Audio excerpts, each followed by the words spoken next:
is recording. Okay, yes, so, okay, I'm recording. Just in case people's internet is freezing or whatever. So we've talked about OT degrees, and I wanna get you to look at this. So the people that just had certificates, that's kind of old school. You know that if somebody is an OT assistant, they have to have at least an associate's degree, and many of those professionals have also a bachelor's and sometimes even a master's degree in another in another field. Like they might graduate with a master's degree in sociology, and then they want to be an OTA. So they might have dual degrees, but their highest OT degree they're at least have to have an associate's.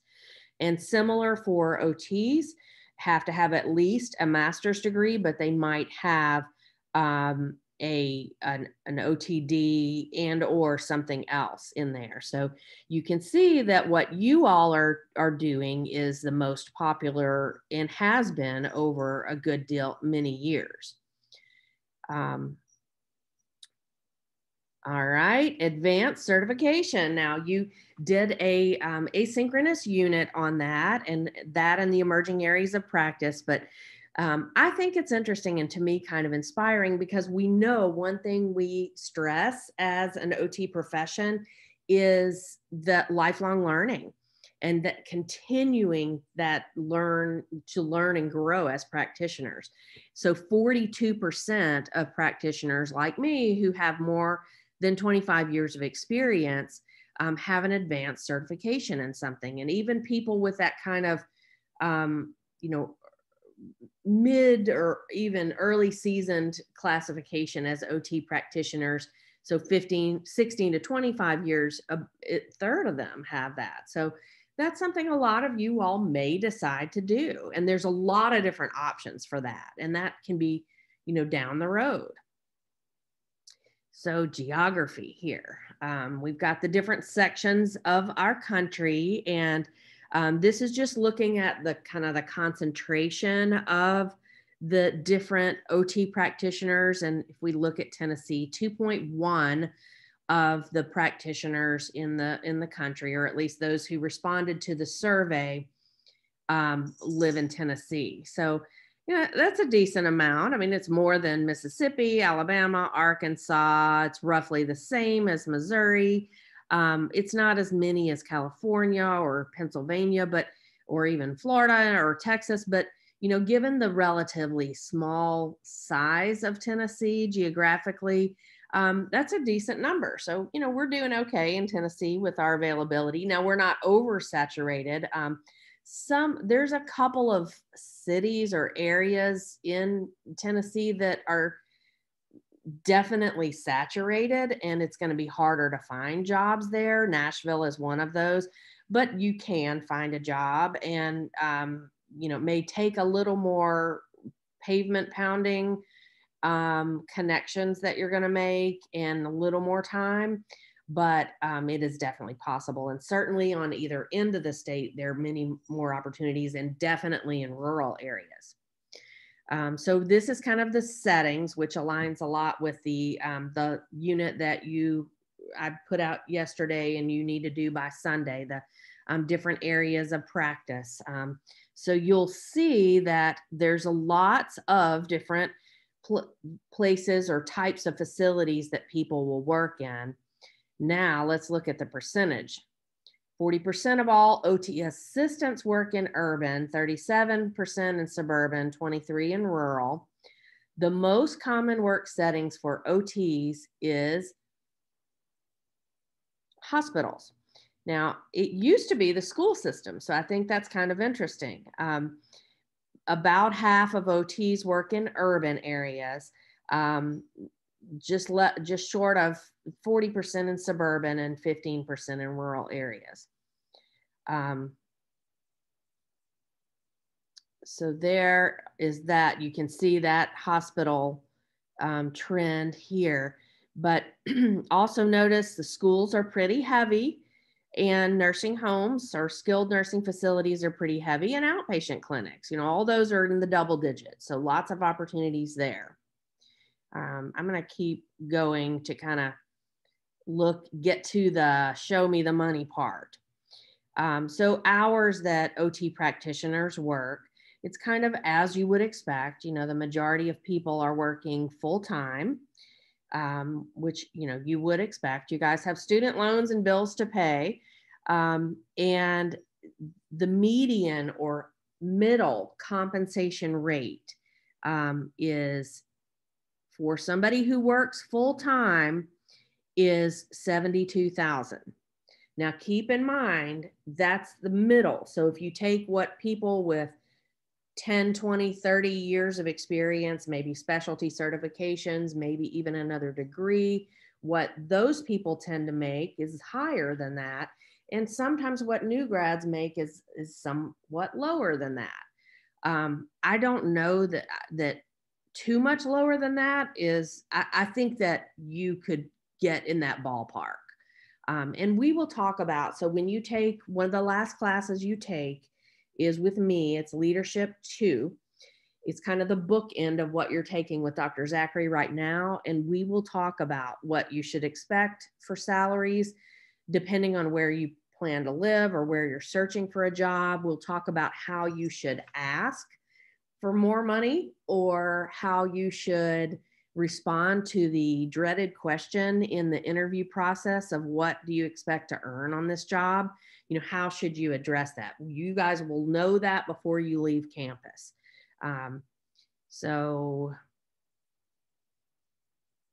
Okay, so this kind of breaks it down more into the experience, and you can kind of see, middle of the road is about 65,000.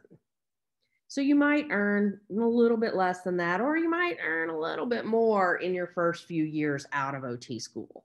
I think that's pretty reasonable. Now, that's for a full-time position. So I think this is interesting too, that if you look at the different regions, how that, it's pretty much the same. Now, the Pacific, the cost of living is like in California, it's killer out there. So it's going to be higher, but I do think, cost of living is pretty low in Memphis comparatively. And so you can make a pretty good living as an OT practitioner, especially if you live somewhere with a reasonable cost of living. So I did want to share that with you. If you want to talk about that further or have questions about it, feel free to ask me anytime. But know that we'll dig much more into this, and it'll be the updated, the report from 2020 before you guys go out on your level 2 field work. So when the rubber hits the road, you will know what to expect more exactly, and you'll know what to say when you're asked about it. All right, so let's dig into let me see if I have questions. Travel OT, that is probably one of the most common things that gets asked about as far as prospective work settings. So I used to, and other faculty members used to recommend that new grads not consider travel therapy.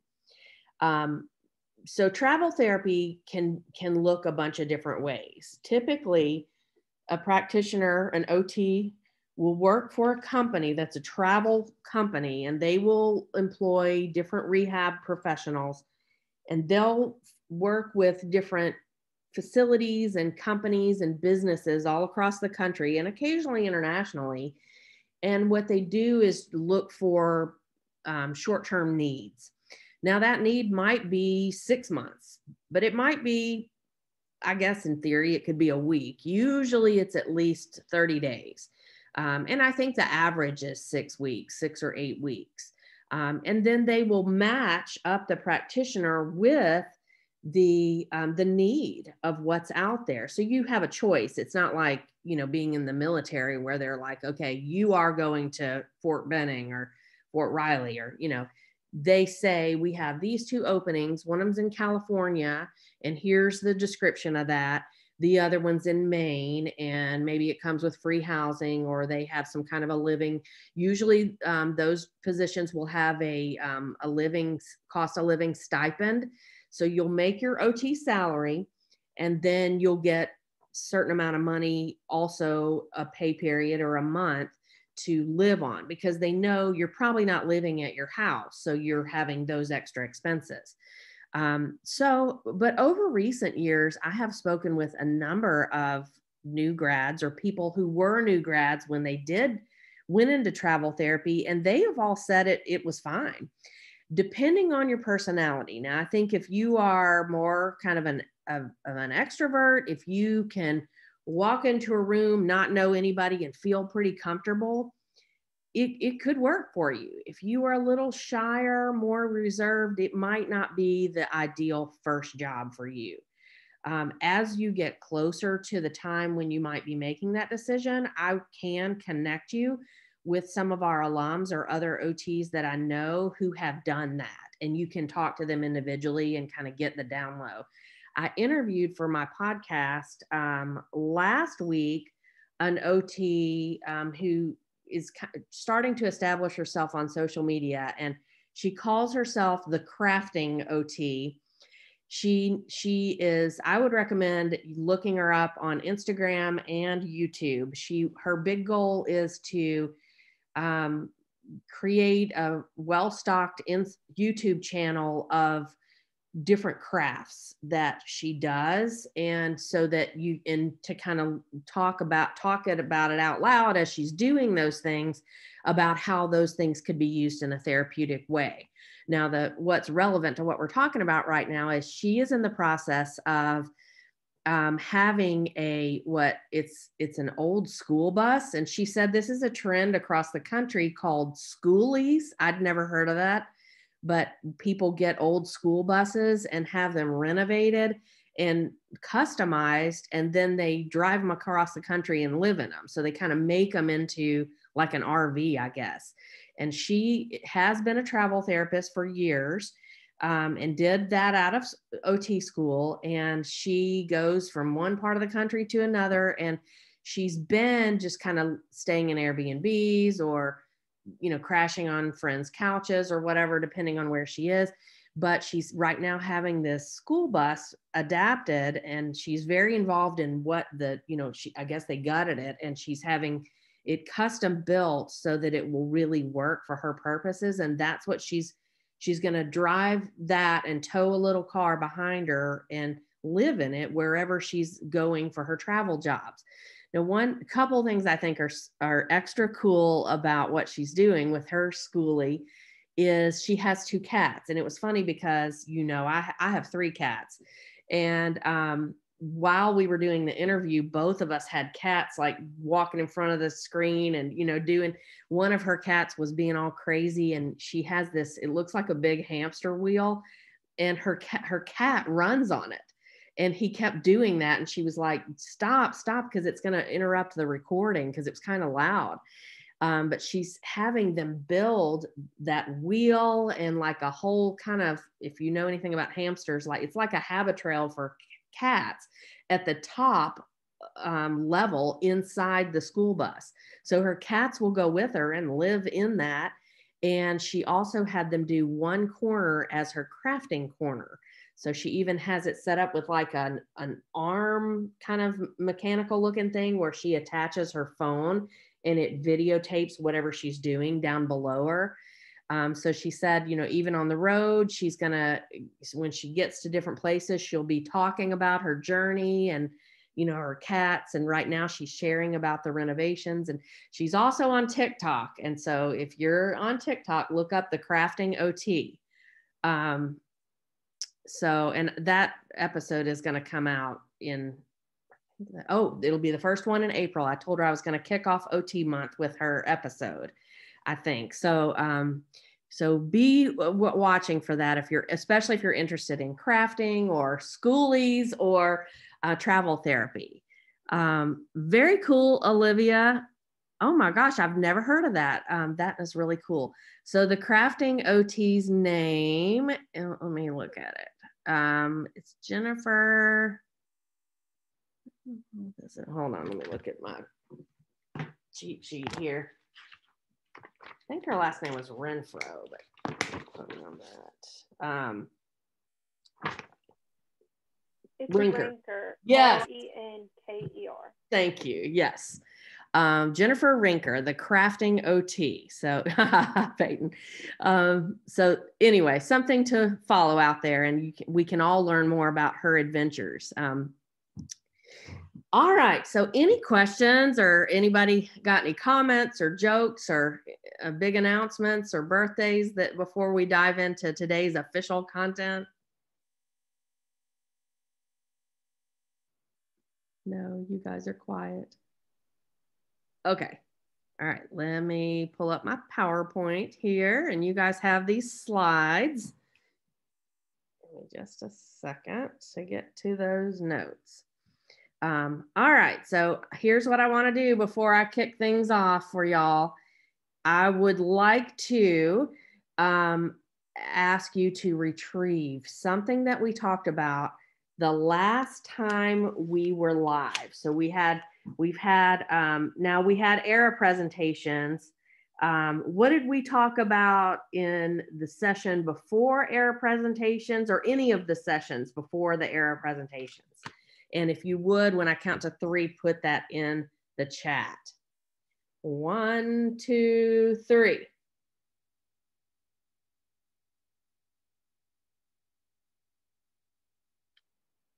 Roles of OT, supervision, AOTA, accreditation.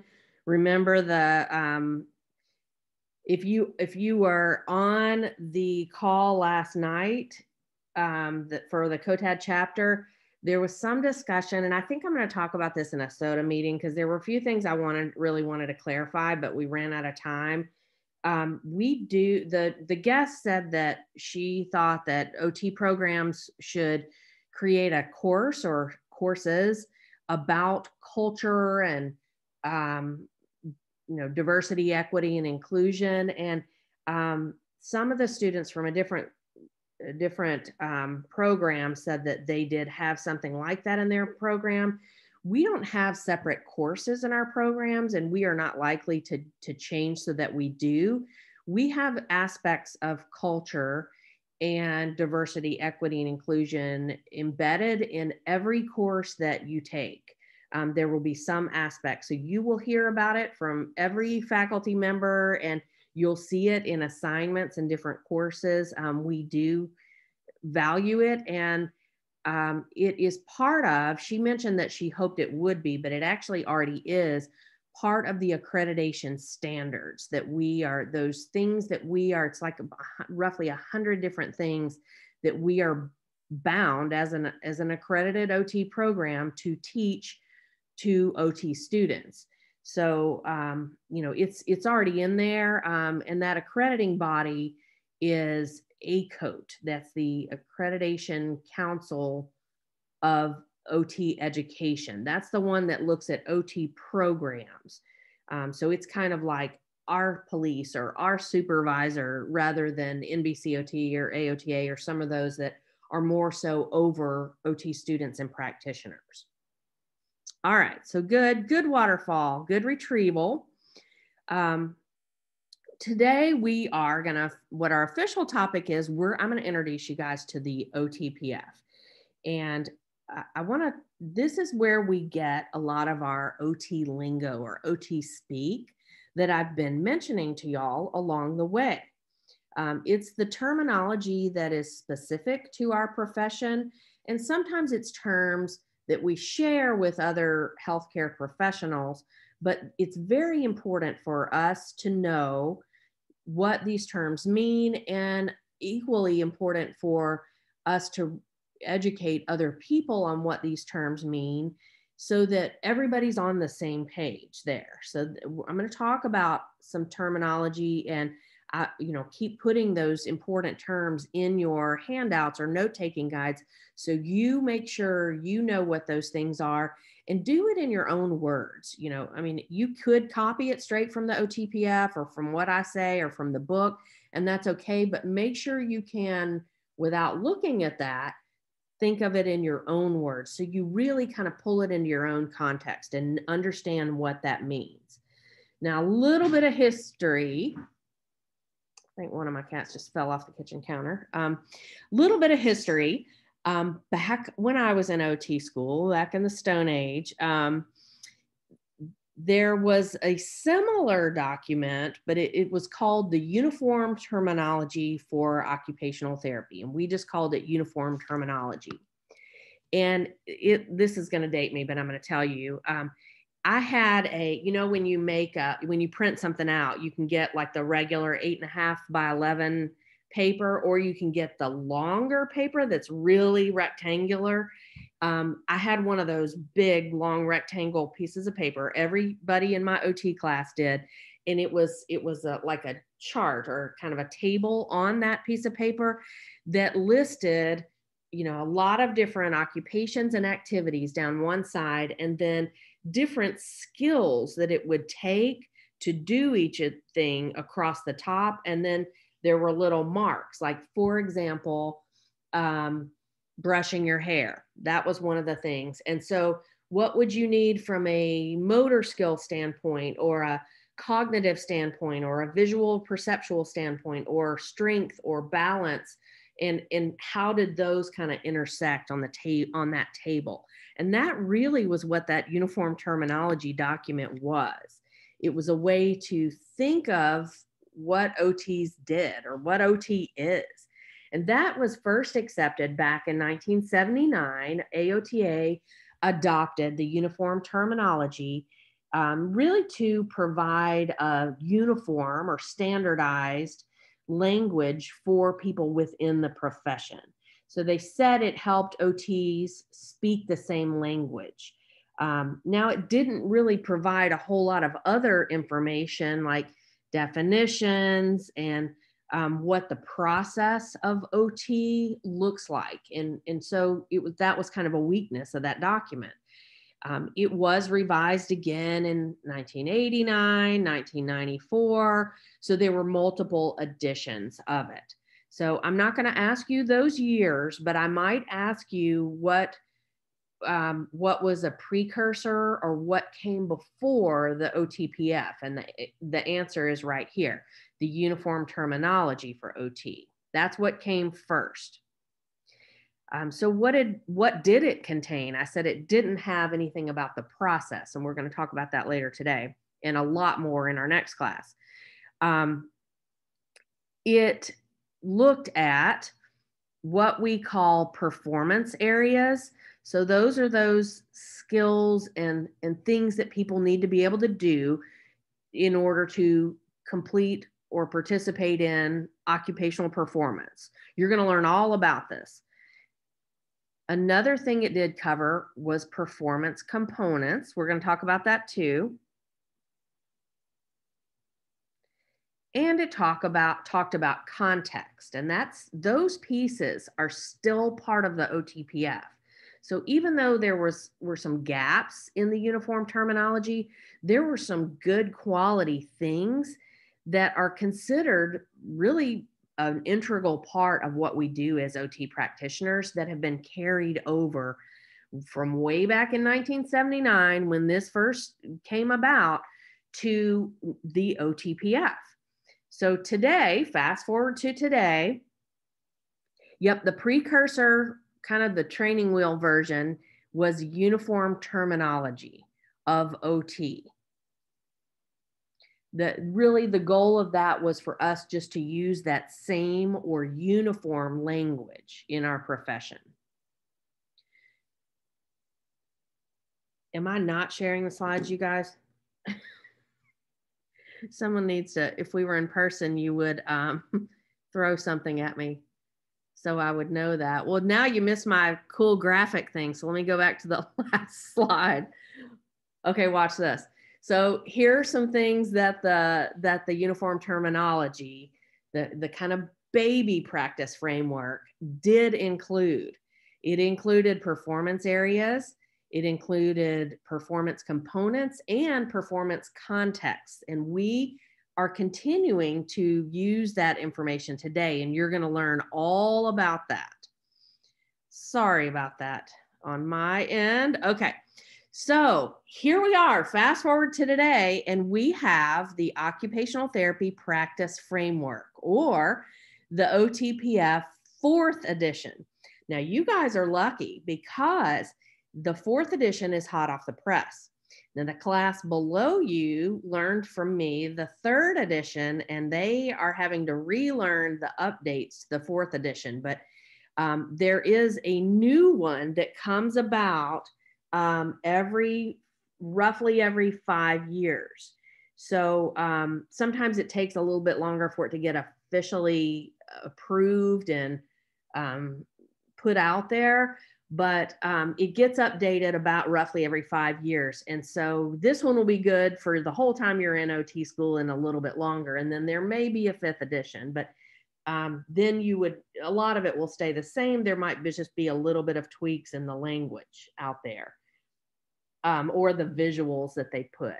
So I'll kind of call your attention as we go through this to some of the new and improved things that are on there. I really like this one a good bit better than the 3rd one, mainly because it has a number of aspects that relate to diversity, equity, and inclusion that were not as well addressed in the 3rd edition.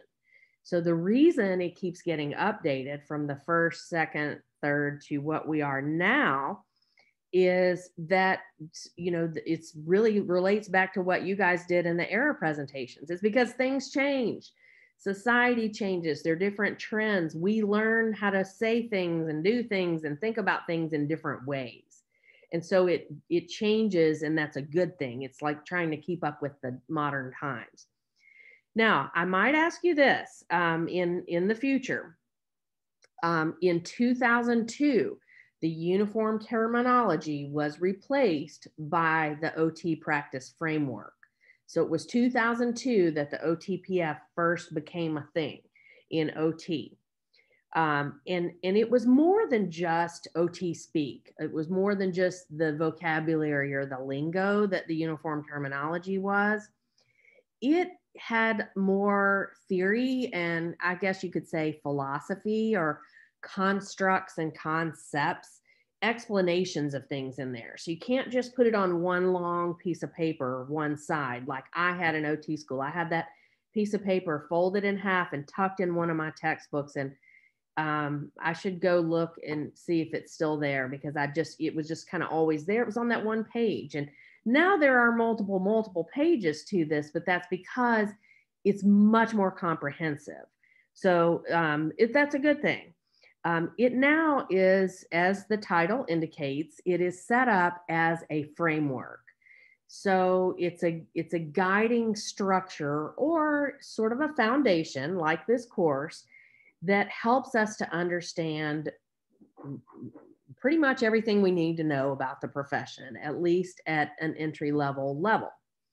The objective of the OTPF is to summarize the concepts that are related to OT practice so that it's very clear to people within the profession and external to the profession. So other healthcare providers and our consumers, or all the stakeholders, makes it very clear to all of us what the distinct value of OT is. What is OT? What is it that sets our profession and our practice apart from other disciplines? Why does OT even need to exist? Those answers are all in the OTPF. So it was originally created in 2002 based on a survey done of AOTA members. And it was adopted with different editions coming out every several years, with the latest one in 2020. And it was at the end, or last fall. So again, it's pretty hot off the press here. Now I'm about to kind of go into what it says, and some of this stuff is going to sound familiar to you. So this will be like a little bit of retrieval practice. Here's one of those things. The OTPF is very much organized under the philosophy of using a top-down approach. Now, think back on what that means. That means it looks at the person in a true holistic sense. Before it looks at, or it calls for OT practitioners to look at the client with their diagnosis. So in other words, we look at what's important to the person. We look at what their strengths, what their life looks like before we look at what's wrong with them or what is their problem or why are you here for OT services. It starts with occupation and revolves, of course, around occupation. It defines occupation and occupational therapy. And it even puts forth what the overarching goal of OT is. And in fact, I have that on your handout. I just went out and typed it all the way out. It's at the very end of today's handout for you. The overarching goal, the general purpose of what we're trying to do in OT is to support health and participation in life through engagement in occupation. Remember that OT think how we believe, OT practitioners believe that it is through engagement in occupation that has meaning to each individual and that relates to each individual person's roles in life that leads to quality of life and fulfillment.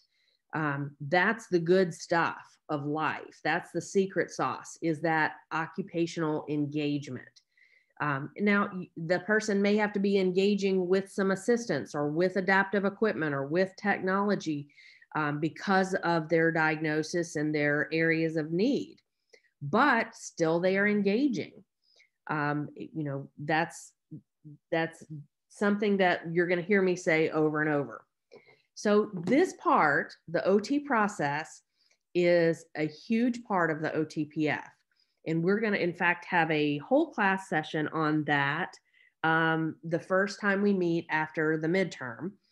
And we'll get really into what this looks like, what it exactly means. But for now, know what this is referring to is what happens from start to finish when somebody gets OT. Well, you could probably guess, or if you've been around any OT much at all, the first thing is the evaluation, figuring out that stuff from a top-down approach. And then you do the intervention, you do what's kind of thought of as the OT part, and then you do the analysis and look at that outcome. Did the person meet the goals that were set for them? If not, why? And what should you do next? If so, then what's next? Are they ready for discharge? Did they need a home program? Or are they ready to be set free? Do they need equipment? Do they need referrals to other services or specialists? Do they need training in addition to what they've already done? All with the overall outcome goal of increasing their health and well-being and really their quality of life through in allowing them to engage in occupations of their choice. So that's the OT process. You're going to learn all about it, but know now that it's generally, what happens from start to finish when somebody comes for OT services. And also it is in the OTPF. It's not just something you're getting a textbook and then you just know it from then on. It's in that OTPF very explicitly. So that's one aspect, one of the two major things in the OTPF. The first one is the OT process. The second one is the scope of practice. And I've mentioned this term to you guys before. What it means is it's all the things that OTs cover. It's kind of like our menu, I guess, of things that we know about and are qualified to address. It's kind of how we know what to do when somebody comes to us. We draw on our personal experience, our professional experience, our training, our education, to know what do you look at, what do you look for, and then what do you do.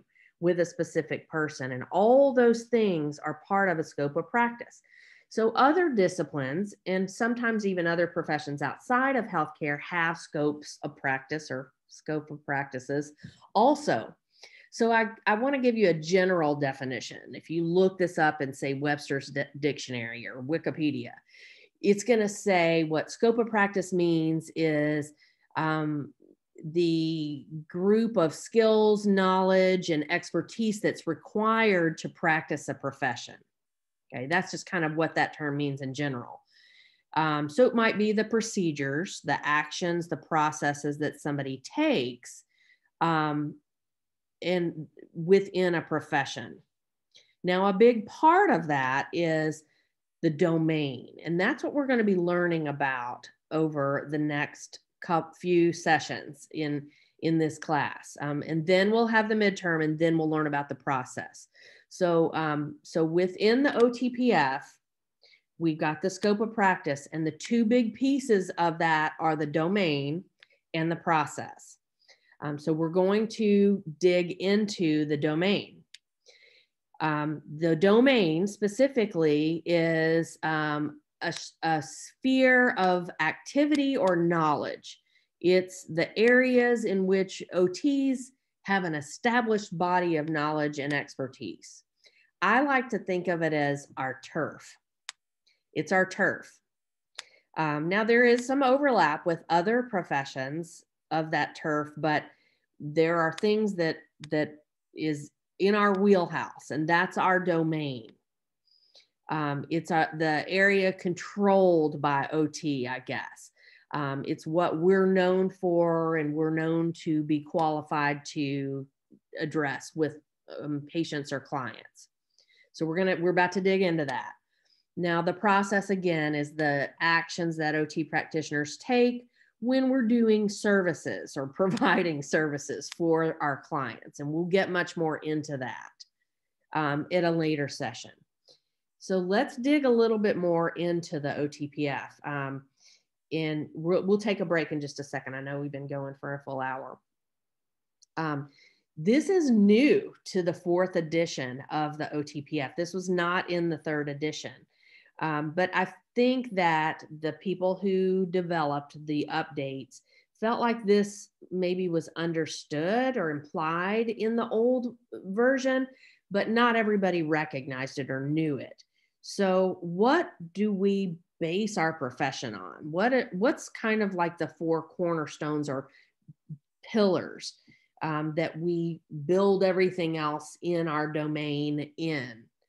And that's our core values, knowing that it's occupation centered, right? So you guys are going to be familiar with this. It's going to sound really familiar because it's also the cornerstones or the main pillars of our curriculum, not coincidentally. So we want to graduate all of our students as occupation centered practitioners. And that relates to this first cornerstone. Everything you do in OT always needs to link to occupation. That's why it's not good OT to put somebody on an arm bike for 30 minutes and call that OT. Nope, that doesn't relate to occupation. You got to make it more clear and more distinct to be doing true and effective OT. Now, the second cornerstone is the therapeutic use of occupation. So that relates back to the fact that I said that occupation can be used as a means and an end. And besides types of healthcare teams in OT, that's probably the second most common question in this course that students will ask again and again. And it seems like it's sometimes muddy for people. So again, what that means is that when you take occupation, so pick an occupation, it can be washing dishes, walking your dog, making a sandwich, studying for anatomy, any of those occupations that you might engage in. So they relate to the different roles that you are in right now in your life. If you take any of those, and if you, for any reason at all, needed OT services, the OT could use those occupations or activities that relate directly to those occupations as your intervention. Now that's using occupation as a means. So if you think means, the middle part, the intervention part of the OT process. Also, occupation can be used and is very often used as the end. And that just means it's the end goal. It's what we're trying to do. So that is another thing that we consider using occupation for in OT. The third cornerstone is the professional behavior and dispositions. And that's why we have the PDE process, or the professional development process, in this program. That's why you learn how to set good professional goals for yourself. And we highly encourage you to continue doing that throughout your career. And we expect a lot of you guys. We expect you to be on time. We expect you to be professional and courteous in your emails that you send to people, in how you represent the program and the profession and the university. When we're on campus, we expect a certain dress code. We don't want you coming in, short shorts that you just came from the gym in, or, it's all part of the professional behaviors and dispositions. And it relates to the reputation of our profession. It also helps to establish and maintain the boundaries between the client and the practitioner. You can imagine if you show up in, what you would wear to the gym, or what you would wear out on a Friday night with your friends, and you show up every day in the clinic in that kind of attire, you may have a new patient come in and they think, who's the therapist in here? Because you just look the same as the other people who are in there getting the services. So, that's where we are going with that kind of expectation. And last but not least at all is something called therapeutic use of self. Now, we have a whole lecture on this that is a little bit further in this course, but this is a very, very important concept in this course and in our profession. And it is defined in the OTPF and established as one of the 4 cornerstones of OT practice. In other words, it's something that sets OT apart from the majority, or maybe all, other healthcare professions. That we see that the most powerful therapeutic tool that you have and that you will ever have as an OT practitioner is yourself. I'm going to challenge you guys to do in that leadership course that you will have with me a little bit more than a year from now. I will give you some case studies and tell you have only one piece of equipment, or you got nothing, and you need to figure out something that you can do with this client that addresses their challenge areas. Now, that's something that realistically happens in practice. Maybe that seems like kind of a crazy challenge, but it really happens. Even if you're in a rehab gym, or you have kind of a bag of your OT materials that you take around from school to school, or from house to house if you're doing home health, or you have a well-stocked outpatient clinic. Sometimes other therapists in the room are using all the stuff you might want. Or sometimes the patient will tell you, I hate that stuff. I don't want to do that. For sure in pediatrics, you could guess there's times when you'll go in and you have this beautifully designed intervention session that you've got planned out with this like perfect materials that are really going to work on their goals. And the kid will say, oh, I don't want to play checkers. I hate checkers. I'm not going to play it. And I think of it as like pulling something out of your back pocket. You have to have something off the top of your head ready to go, or at least some kind of a good strategy to motivate or convince them, like, okay, I hear you and I understand that. If we play it for 10 minutes, I'll let you pick the next thing we do. Or I'll give you a choice of 5 things and you can pick one of those things. So I'll tell you as we get a little further into talking about interventions, some of my kind of go-to back pocket interventions, and it relates to therapeutic use of self. There is a such thing in OT as the therapeutic use of humor. There are some times that somebody that you're working with is going to tell you something that is super sad, really sad, just devastating. They are going to share emotions with you that are not something you can fix. And I think in OT, most of us have kind of that fixer personality, and that would be way easier if I could say, I hear you saying that, you don't think your boyfriend of 5 years is going to want to be with you anymore because were in an accident and now you're in a wheelchair. And, I know that's really hard. I hear you saying that. I can't fix that, so I need some things within myself. I need to know what to say. And we're going to practice that with you guys. That's the therapeutic use of self. How can we then address what's happening with that client? And that's a big part of therapeutic use of self. We've got some good stuff in the chat I don't want to overlook. Anna Claire says that her brother's experience was that the therapist did dress in very casual clothes. That's really interesting. Okay. And even the doctors. Okay. Super interesting. So I would wear shorts. Really? Yeah. My mom said it was very weird to see.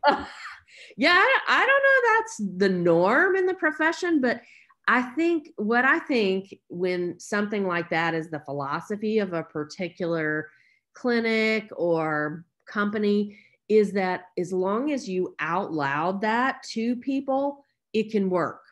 So I think that would probably not be a good strategy or philosophy if you didn't say anything about it. But if you said, look, we want you to feel comfortable, or even, it helps us to get on the mat with you, or, in the school system, OTs, I think, are kind of known as the more casual dressers in the school system. We don't wear as much teacher-y kind of clothes, like with little, sequined pins and stuff, sweaters with the alphabet on it and stuff like that. We don't tend to do that as much. And the reason is we're in the floor with those kids. When I first started working in the school system a long time ago, we could wear jeans every day, and I did. Now, the problem was I was not too much older than you guys, and I used to get mistaken for a high school student all the time. I used to get stopped by teachers and told to get back to class all the time. So that was kind of problematic for a while until I, kept wishing for gray hair so I could show, I work here. I'm not a high school student. But that there is something to be said for thinking about how your own attire might impact your clients or customers or even their caregivers and family members. In pediatrics, we often do not wear white coats as OTs. And the reason being that sometimes the kids that are coming to us for the services have had a lot of procedures, many of which might have been scary and or painful to them. And lots of times those are by people in white coats. So we might wear scrubs with kitty cats on it, or ABCs, or, Blue's Clues or whatever. And, something that's more fun, or if you do wear kind of a lab coat, maybe you want to get a fun one or a purple one or something like that, so that it's not under that kind of white coat scariness. In the school system, therapists don't usually wear scrubs or a white coat. And the reason is because the school system is not the medical model. So we're not seeing kids that are as acutely ill or injured. And we don't want to compromise the confidentiality or the privacy of the kids that we do work with. So if another kid sees us with a child we're walk into our therapy room with or in a classroom with, I don't necessarily want them to know I'm here doing OT services for privacy reasons. Cassidy says in ABA, they give kids choices that are related to the therapy. So yes, we definitely do that in OT. OT uses ABA in some aspects of our therapy. And we'll talk about that when we get in the pediatrics class. There's definitely some overlap in that. ABA is a a theory that stands for applied behavior analysis. And it's kind of an umbrella term that means you analyze why people do or don't do what they do. And then you use certain strategies to manipulate or shape that behavior to the benefit of the person that you're working with. And OTs absolutely do use that with children and adults, and as part of what we do, but we always focus that on occupation. Okay, I sort of got on a tangent there, so that took longer than I thought. Sorry about that. We're at 11:15. Let's take a 5-minute break, and then we're going to come back, and I'm going to play this little roller coaster thing while we're on break, and we'll come back and talk about the OTPF a little more.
All right, you guys. Sorry to anybody who's watching this video later. I always forget to pause on the breaks, but maybe you could just fast forward. Okay, so in the chat, Ashley asked if anybody is participating in the interviews for admission tomorrow, or you guys will have another chance to do that in April when we do the regular admission. So if you are doing those interviews, yes, you may count that as a professional service, professional development hour.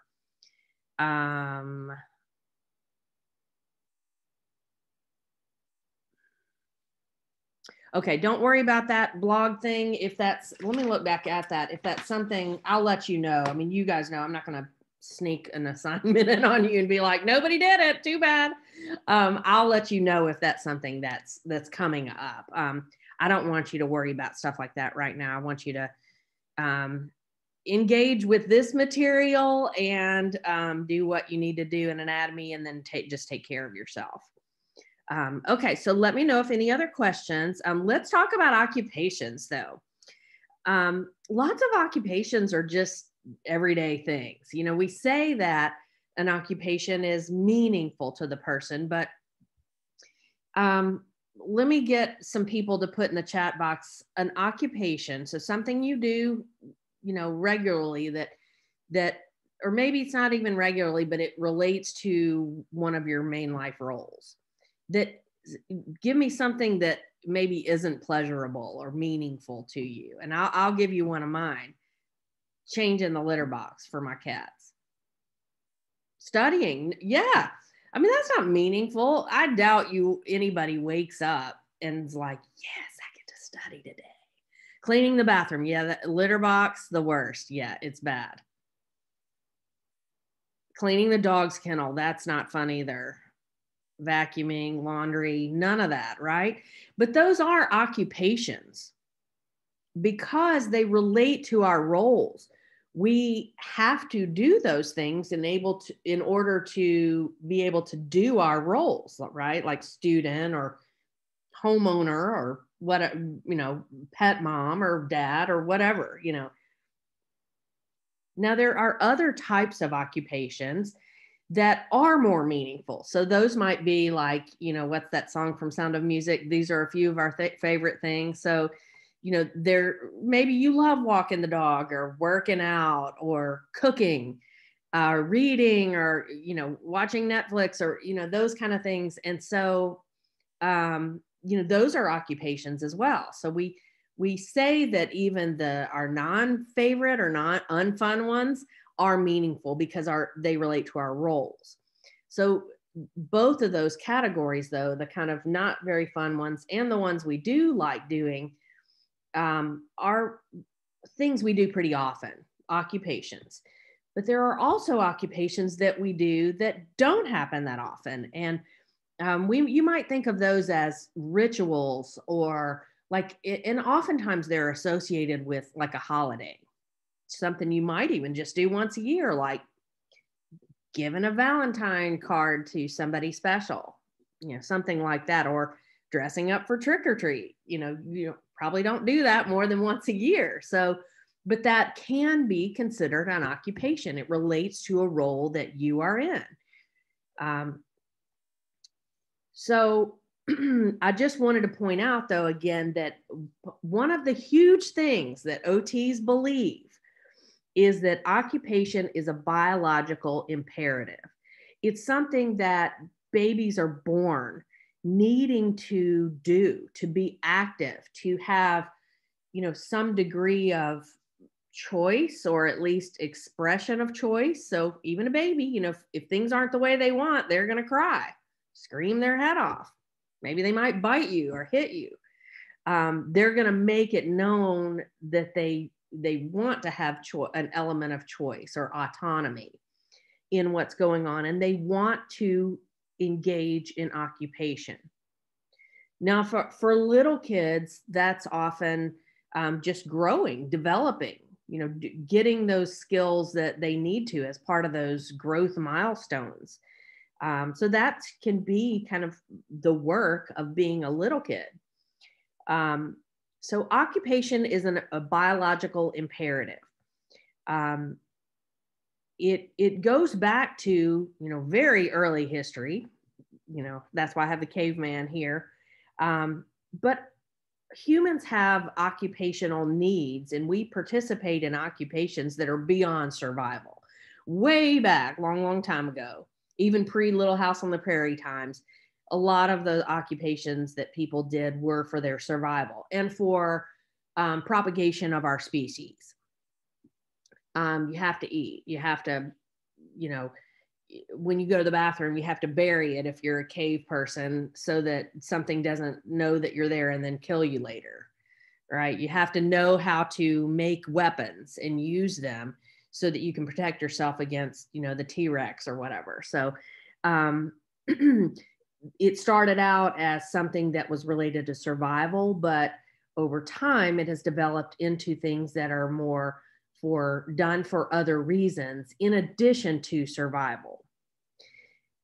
Now, we as OT practitioners base our work on an understanding of occupation and its role in health. So one thing that I think is a very common misconception about occupational therapy is that it is done to rehabilitate people. Now, first off, that's not a complete picture, because rehabilitation means, just by the prefix re, it means to do it again or to help somebody do it again. But what if it's a kid? What if you're working with a 5-year-old that never could tie their shoes, and that's a goal for them? Maybe they're visually impaired. And so you're not rehabilitating them, you're habilitating them. You're teaching them that for their first time. So that's one aspect of saying, if somebody thinks that OT is a rehab profession only, they don't have quite the complete picture. But also remember and go back to the overarching goal of occupational therapy, and that is to support health and participation in life. So it's beyond rehab or habilitation. It's beyond that, because it links to occupation and occupational performance or engagement and being able to fulfill the roles that we have. So we learn about occupation by looking inward, by thinking about our own occupations, how we do those things, what they mean to us, how we learned them, why we do them. There have been so many times when I've been in a position as an OT where I want to teach somebody how to do something. Let's just go back to the shoe tying example. But it's something I do pretty effortlessly and really without thinking. And so I have to kind of stop and analyze it and really look at what are the steps to it? What are potential challenges, and how could I mitigate or fix those or lessen those challenges for somebody with a certain diagnosis? So there have been so many times that I've come home at the end of a workday and I'm trying to think, one time I was doing home health, and I asked the lady that I was working with who had a recent hip replacement, what are some things that you want to work on in OT that, are part of your household responsibilities or things you just want to do? And she said, well, it's very important to me to keep a very organized house. And I said, okay, well, that's, on the right track. What's specifically, can you think of a few things? And then I can see if you're needing some help with those and we can figure it out together. And she said, well, I'll tell you, one is folding sheets. And, I like to keep my linen closet very organized. I don't like to just cram it in there or just, do it. However, I like to have it very organized. Well, I don't have my linen closet very well organized. I like to say I'm not a type A personality. I'm a type A minus. And so the way I fold sheets is to get a pillowcase and cram the sheets in them. And then I just have the pillowcase. And it looks okay in my closet. It serves my purpose, but that is not how this client did it or wanted to do it. So my way of doing it, my way of doing that occupation was not going to fly. So I went home and I watched YouTube videos about how to fold fitted sheets. And I learned how to do that. And then I showed her in step by step. And we talked about how it was a good idea to do it seated instead of standing because of her recent hip replacement. And she had some balance issues. And we looked at safety in her house, but all around the occupation of organizing and folding her sheets. So I did look at how I did it, but that wasn't going to work for her. So we look inward, but we also look at other resources. And we do that through what we think of as our occupation lens, or, our OT think, our OT lens. It's how you all will start. If you haven't already, you'll start looking at almost everything in life that way. If you see somebody that has an obvious medical condition or disability out in public, you'll notice yourself noticing how they do different things. How are they holding their utensil at the restaurant? How are they pushing the wheels of their wheelchair? How are they getting in and out of a vehicle? And it's all because it's part of our education. You have to make sure it doesn't seem like you're staring at them. But you're looking at it through your OT eyes that you are developing right now. So let's talk about, back to the OTPF, the areas of occupation. Now, there's something new here for this new edition of the OTPF, and that is number 3, health management. That actually was not considered a separate area of occupation. You could think of these as like categories that different types of occupation are in. And so one category or area of occupations is ADLs. And we've already talked about that. Remember, that means something about your own body, taking care of your own body and health.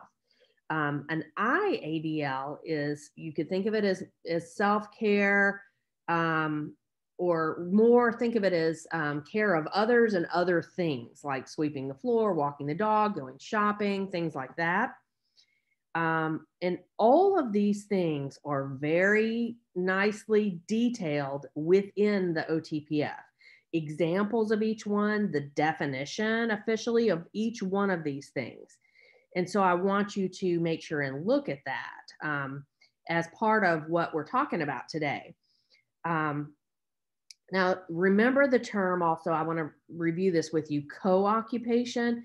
That's when it takes more than one person to do a certain occupation. So you might, childcare or parenting, that's an easy example. If you are thinking about certain types of occupations, it's going to take more, like if a mother is nursing a baby, or, if you are usually a teacher is going to have somebody they're teaching to. So that would be a co-occupation if you see that term. All right, so here are what's listed in the OTPF as ADLs. Bathing, showering, toileting, dressing. I'm not going to list these to you, but notice the last one there.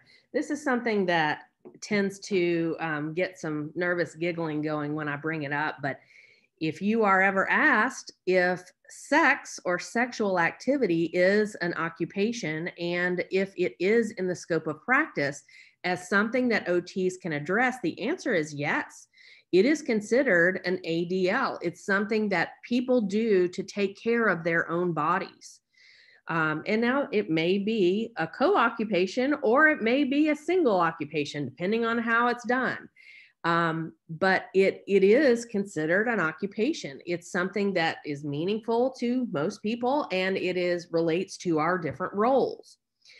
So you will learn how OTs address that. We have a whole lab on that in the Neuro Aspects course, looking at when people have neurological conditions, like a spinal cord injury. How does sex work, and what would an OT do in working with a client? And it's because everything we do comes back to occupation.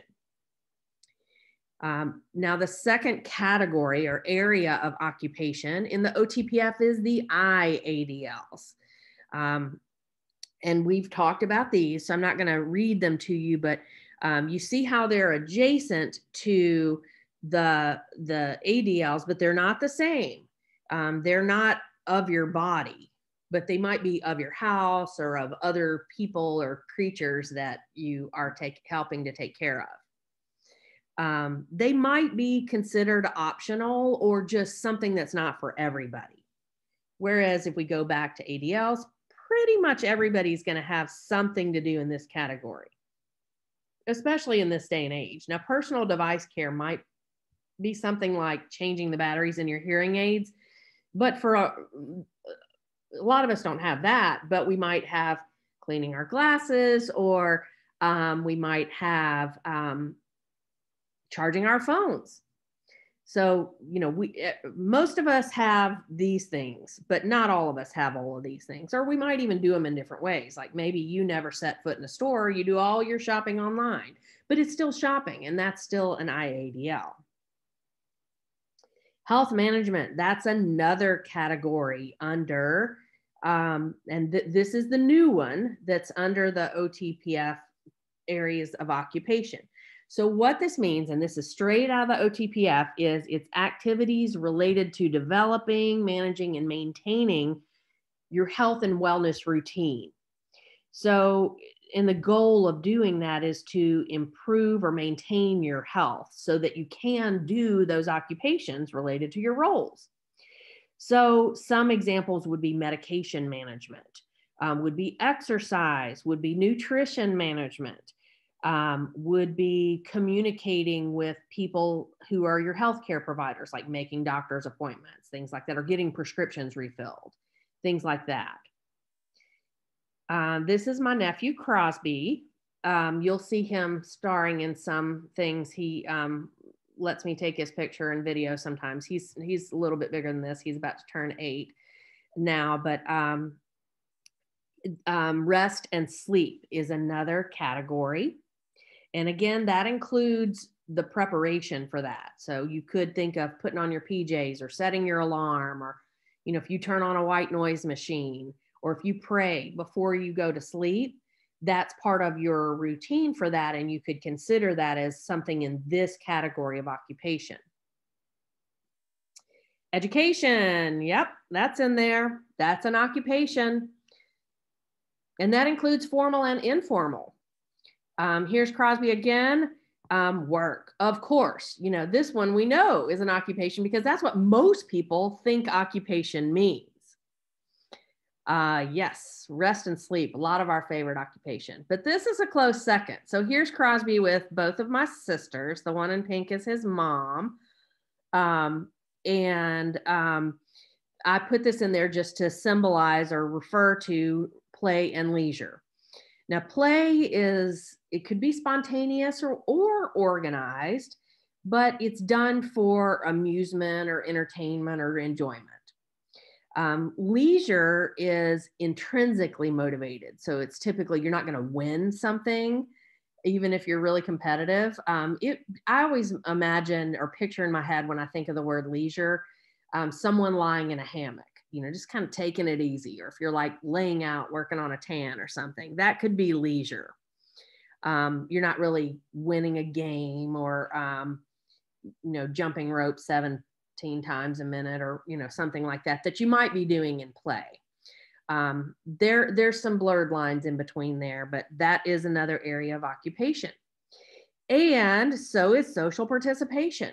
Yes, we as OTs know that is so important. And, I don't know if there's been any time in history of mankind that has been underscored more than it has over the past year. If you have had to isolate, if you have had to quarantine, and we've all had to cut down on our socialization, and we feel the effects of it in not a good way. So thankfully we do have technology, or I think a lot of us would be about to lose our minds if we couldn't get on a Zoom or a phone call or text or social media or email with people that we can't be around right now. So that is part of an area of occupation. OT lingo, occupational performance. That's just performing occupations, right? Or it's a client's ability to carry out what they need to do to fulfill their roles.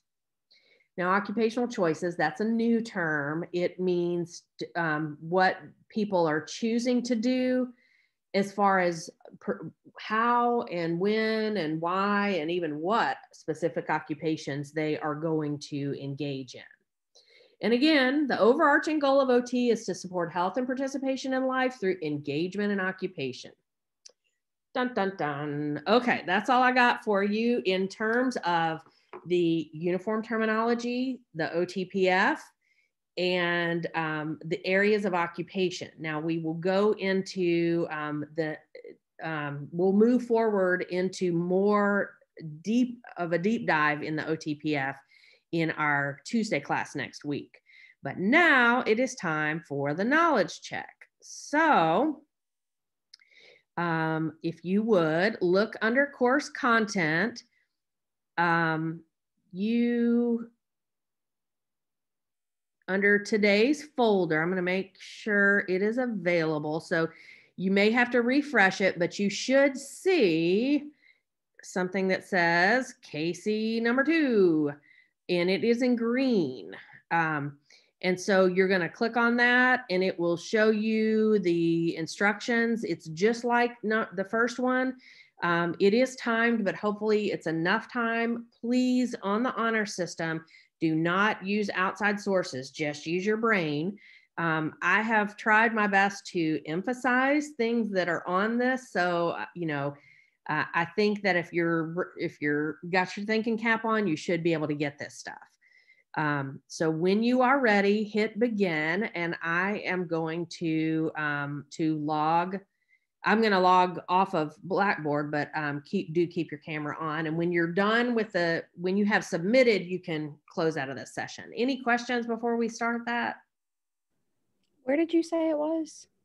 It's under today's course content. So if you go to course content and then click on the green session 13, then you'll see the green KC number 2. You see it?